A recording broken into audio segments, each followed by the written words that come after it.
Assalamu alaikum. A very good morning to all of you. I hope you all are doing well. Welcome to TKS online class. I am Ma'am Simra from TKS Senior Campus. Subject is science. Today's good message is one small positive thought in the morning can change your whole day. Now take out your science book. Before starting the lecture, I want to ask some questions regarding the previous lecture. So who can tell me about the neuron structure?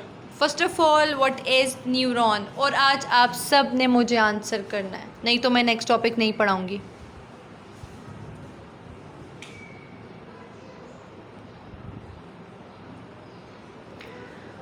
जी बच्चे, ये Oppo जिसका भी है A83. First of all बच्चे tell me your name.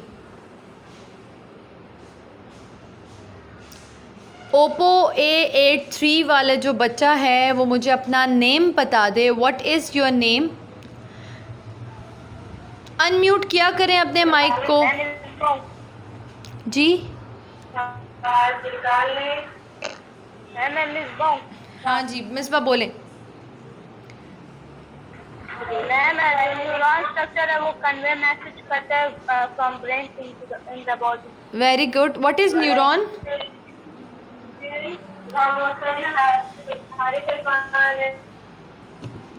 जी और उसमें neuron एक function है फिर आगे टाइप. ठीक है बच्चे, सही है. Okay good. जी हसीना, आप मुझे जो है 3 टाइप्स बता दें. पहले अपने माइक को अनम्यूट करें. हसीना, अनम्यूट योर माइक. हसीना,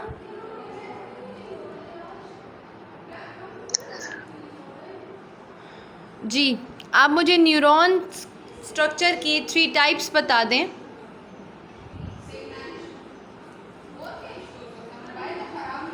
हसीना, आपको मेरी आवाज़ आ रही है बच्चे?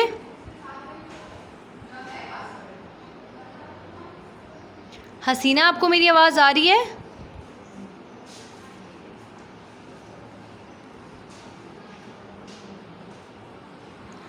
Bilal, first unmute your mic. Yes ma'am. जी आप बताएं, न्यूरॉन स्ट्रक्चर की 3 टाइप्स बता दें. Sensory neurons, motor neurons and associative neurons. Associative, ठीक है. आप मुझे बताएं सेंसरी न्यूरॉन क्या करता है? Ma'am sensory neurons carry nerve impulses from sense organs. Read करने का नहीं कह रही मैं बुक से, मैं कह रही हूँ अपने वर्ड्स में समझाएं मुझे.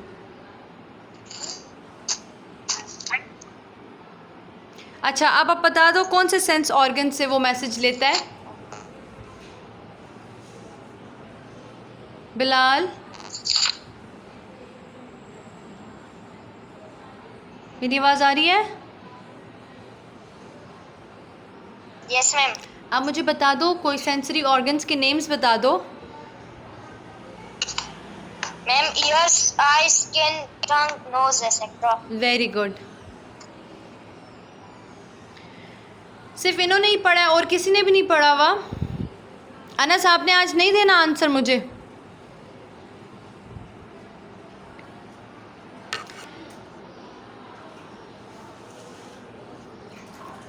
और किसी ने भी कल का लेक्चर नहीं सुना था बच्चे?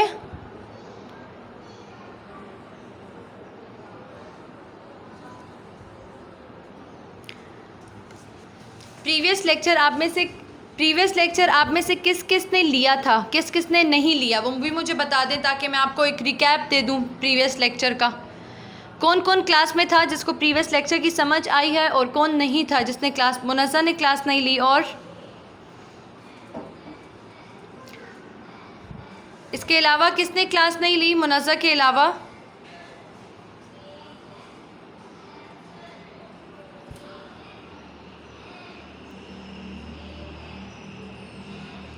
बच्चे आप क्लास को बिल्कुल सीरियस नहीं ले रहे हो. यहाँ पर जिन जिन के नेम्स हैं ना, अनस, इनाम, मलिक, महर, मुईज़, ये ओप्पो वाला जो है, और साद वकास आपने मुझे आंसर नहीं किया आज।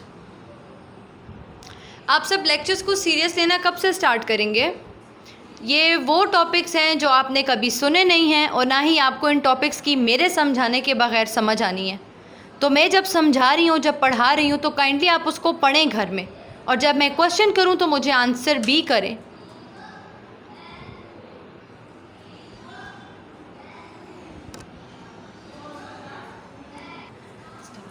अच्छा, जो आपका प्रीवियस टॉपिक था वो न्यूरॉन के बारे में मैंने आपको पढ़ाया था। सब अपने सामने अपनी बुक ओपन करें, मत सीरियस लें मेरे टॉपिक्स को, मत सीरियस लें आप अपनी साइंस की क्लास को, ठीक है? जब एग्ज़ाम होंगे ना तो फिर एग्ज़ाम में मैं आप लोगों की सिचुएशन देख लूँगी, ठीक है, कि आप लोगों की क्या सिचुएशन है। साद वकास, अगर मेरी आवाज़ आपको नहीं आ रही तो आपके कनेक्शंस का प्रॉब्लम होगा। आप अपने वाईफाई को चेक कर लो कि आपको मेरी आवाज़ क्यों नहीं आ रही।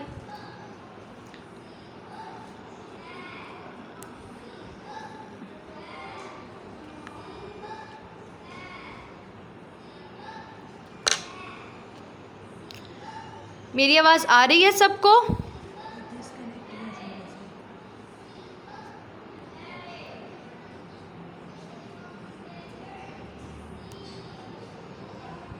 बच्चे, आप सबको मेरी आवाज़ आ रही है? ओके, हमने जो कल टॉपिक पढ़ा था वो था न्यूरॉन के बारे में, ठीक है? न्यूरॉन के स्ट्रक्चर के बारे में हमने पढ़ा था। मैंने आपको न्यूरॉन के स्ट्रक्चर के बारे में पढ़ाया है, पेज नंबर 7। उस पे आपका न्यूरॉन का स्ट्रक्चर था, वो मैंने कल आपको पढ़ाया है, ठीक है?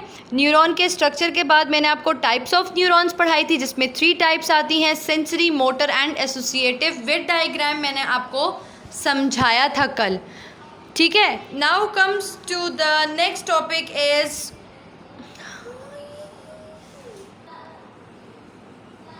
मेरी आवाज़ आ रही है सबको?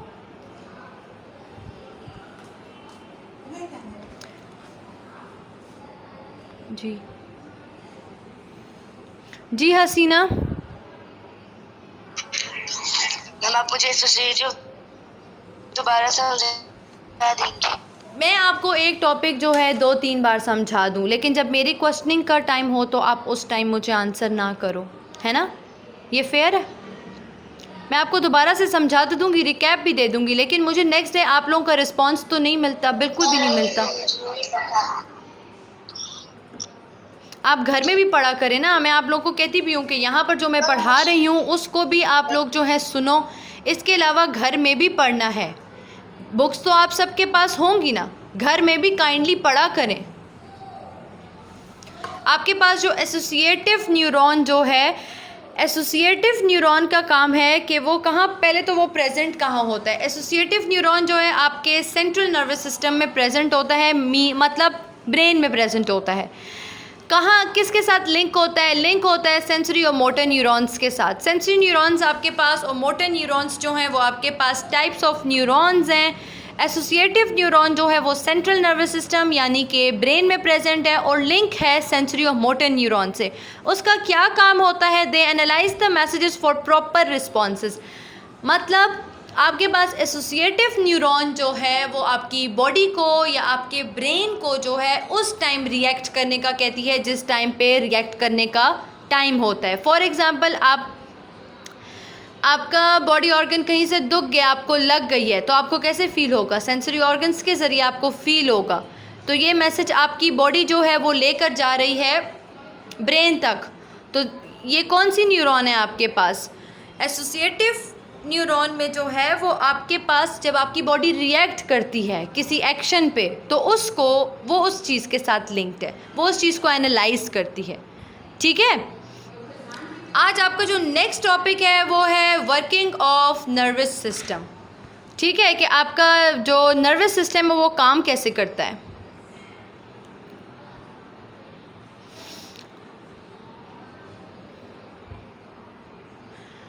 Now look at your book, page number 8। आज का आपका टॉपिक है वर्किंग ऑफ नर्वस सिस्टम, कि आपका नर्वस सिस्टम जो है वो काम कैसे करता है। Look at your book everybody, hold your pencils in your hand, everybody. Nervous system coordinates all body functions. It also detects the changes in the environment and produce responses to the changes.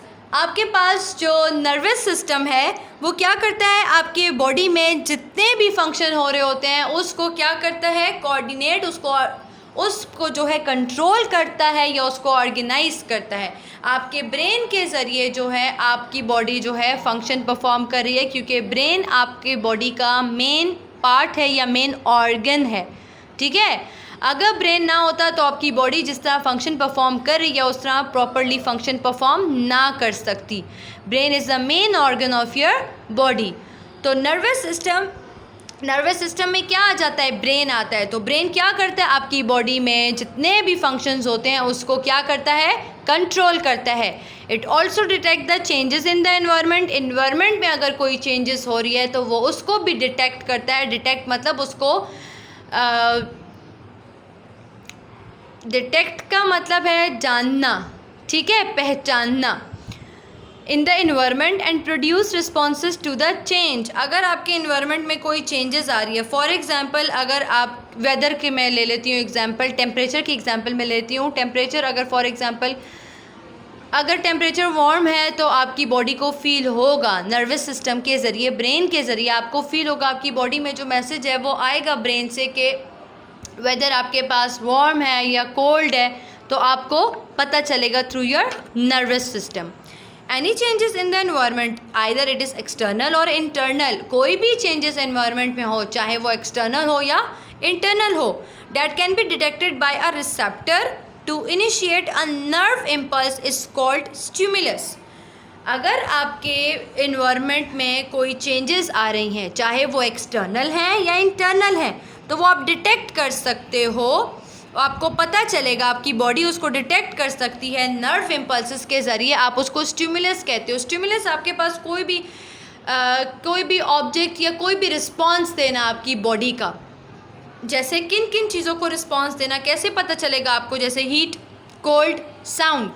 Heat के बारे में आपको कैसे पता चलेगा, गर्मी आपको लगती है, कैसे पता चलता है, आपकी बॉडी डिटेक्ट कर सकती है। किस तरह डिटेक्ट कर सकती है, नर्वस सिस्टम के ज़रिए, ब्रेन के ज़रिए आपको पता चलता है कि वेदर आपके पास ठंडा है या गर्म है, या आपके पास गर्मी है कि सर्दी है। आप वेदर डिटेक्ट अपने नर्वस सिस्टम के ज़रिए से, मतलब आपके पास सेंस है ना, आपके पास जब आपके पास किसी चीज़ का सेंस होगा तो आप उस चीज़ को डिटेक्ट कर सकते हो। विदाउट सेंस आप किसी चीज़ को डिटेक्ट नहीं कर सकते, आपको समझ ही नहीं होगी, आपको पहचान ही नहीं होगी किसी चीज़ की।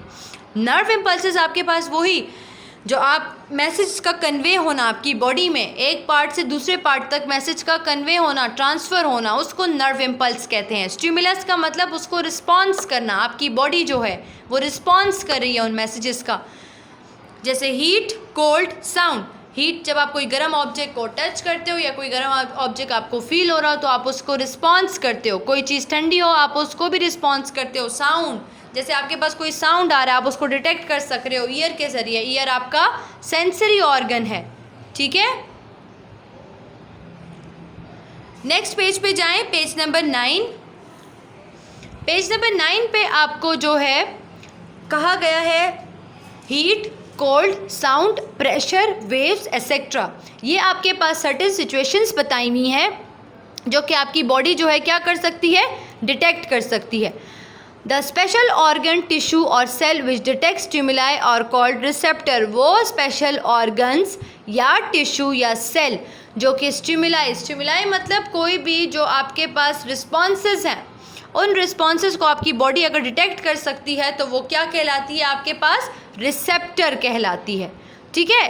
The sensory neurons carries messages in the form of nerve impulses from receptor is called nervous system. Receptor यहाँ पर आपके बॉडी ऑर्गन्स की बात हो रही है, आपके सेंसरी ऑर्गन्स की बात हो रही है। जहाँ पर सेंसरी न्यूरॉन आ जाता है it is linked with your sensory organs.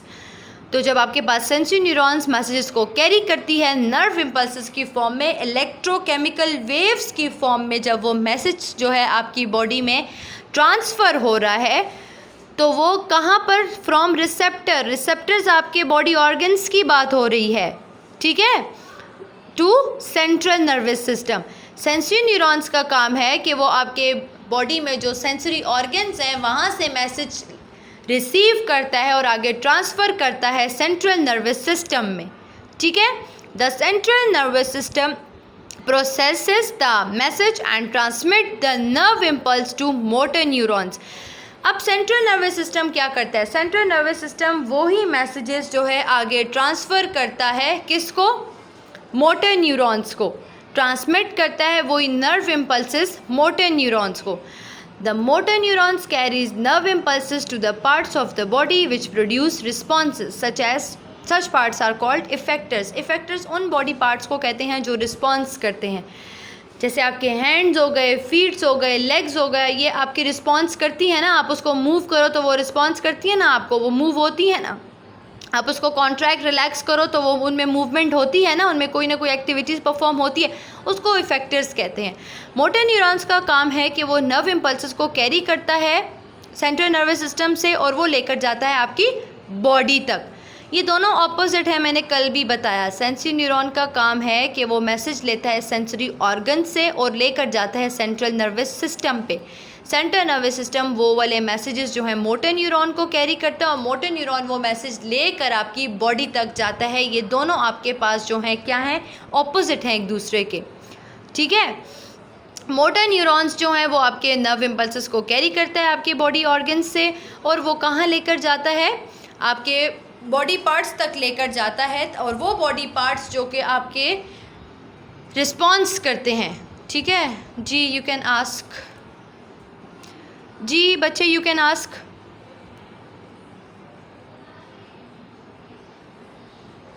Impulses आपके पास जो हैं मैसेजेस को कहते हैं. नर्व इम्पल्सेस जो हैं आपकी बॉडी के अंदर, नर्व इम्पल्सेस आपका जो बीपी होता है इसको इम्पल्सेस कहते हैं ना, नसें जिसे कहते हैं.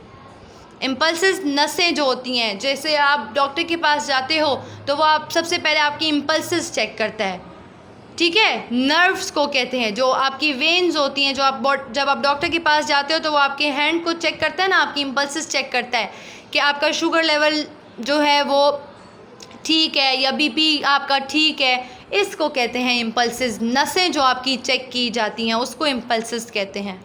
नर्व इम्पल्सेस या इम्पल्सेस. कुछ और पूछना है? क्लियर हुआ? Is it clear now? Okay. तो आपके पास जो आज का टॉपिक मैंने पढ़ाया है वो रिलेटेड है आपके पास न्यूरॉन्स. इट्स प्लेजर बच्चे. न्यूरॉन के स्ट्रक्चर से और उसके टाइप से. ठीक है. और आज मैंने आपको जो वर्किंग ऑफ नर्वस सिस्टम है कि आपका नर्वस सिस्टम कैसे फंक्शन परफॉर्म करता है, इस चीज़ के बारे में जो है मैंने आज आपको पढ़ाया है.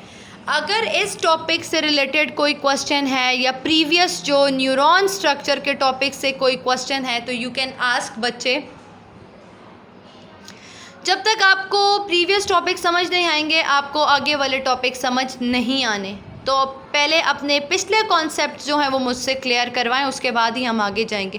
क्योंकि मुझे रिस्पांस तो ज़ीरो रिस्पांस दे रही है क्लास 7 और क्लास 8, दोनों ज़ीरो रिस्पांस दे रही हैं मुझे. और ये बहुत बुरी बात है. आप लगता है या तो मेरी हैबिट भूल चुके हो. मैं स्कूल में क्लास में अपनी क्लास स्टार्ट करने से पहले मैं आपसे क्वेश्चनिंग किया करती थी, शायद आप भूल चुके हैं. फिर मैं आपको नया लेक्चर पढ़ाया करती थी.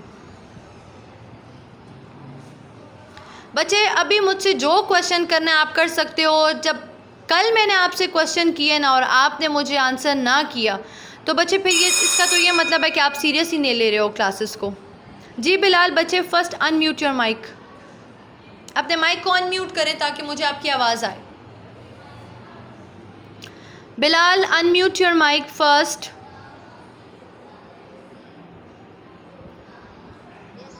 जी बोलें. कोई क्वेश्चन करना है? बिलाल आपको मेरी आवाज़ आ रही है? बच्चे कोई क्वेश्चन करना है या नहीं?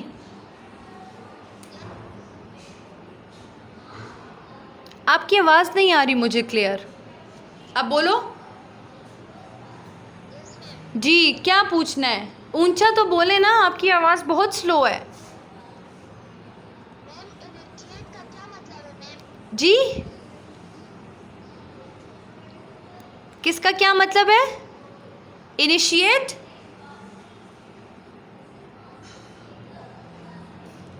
बच्चे बिलाल आपको मेरी आवाज़ आ रही है? आप चैट पे मुझे बता दो आप क्या पूछ रहे हो। आपकी आवाज़ बहुत स्लो है। आप जो पूछना बच्चे आप जो पूछना चाहते हैं वो आप चैट में पूछ लो। मुझे इस तरह आपकी आवाज़ नहीं आ रही, शायद वाईफाई का प्रॉब्लम है। एसोसिएटिव न्यूरॉन, ये मैं 10 बार समझा चुकी हूँ साद वकास एसोसिएटिव न्यूरॉन्स के बारे में। आप लोग बार बार एसोसिएटिव न्यूरॉन ही पूछते हैं मुझसे। मैंने अभी लेक्चर स्टार्ट करने से पहले एसोसिएटिव न्यूरॉन्स का समझाया है आपको। घर में भी बच्चे थोड़ा बहुत पढ़ लेते हैं। ये इतने कोई मुश्किल सेंटेंस नहीं है कि आपको जो है समझ नहीं आएंगे। अगर आप इसको एक रीड दोगे तो आपको समझ आएगी। अच्छी बात है कि नहीं आएगी। बच्चे इनिशिएट का मतलब है, ये आप इसका पूछ रहे हो ना, वर्किंग ऑफ नर्वस सिस्टम। इसमें इनिशिएट का मतलब है that can be detect by a receptor to initiate, मतलब उसको स्टार्ट करना। इनिशिएट का मतलब है उसको स्टार्ट करना। वो जो पूरा सिस्टम है ना उसको स्टार्ट करने को कह रहे हैं इनिशिएट। फर्स्ट स्टेप जो होता है आपके पास, इनिशियल जिसे कहते हैं, स्टार्टिंग पॉइंट जो होता है आपके पास। ठीक है, और कोई क्वेश्चन है? साधवकाश आप एसोसिएटिव न्यूरॉन को एक नज़र रीड दें, आपको समझ आ जाएगी। अगर आपने सेंसरी न्यूरॉन्स और मोटर न्यूरॉन्स सुना है ना तो आपको एसोसिएटिव न्यूरॉन की खुद समझ आ जाएगी। अगर उन दोनों की समझ नहीं आई तो फिर आपको एसोसिएटिव न्यूरॉन की समझ नहीं आ सकती। आप उसको एक रीड दो, अगर फिर भी समझ ना आए तो मैं आपको कल समझा दूँगी। ठीक है, this is all about the today lectures. घर में पढ़ना है, मैंने कल 1 बाय 1 सबसे पूछना है। समझ आ रही है? ओके, अल्लाह हाफ़िज़, टेक केयर।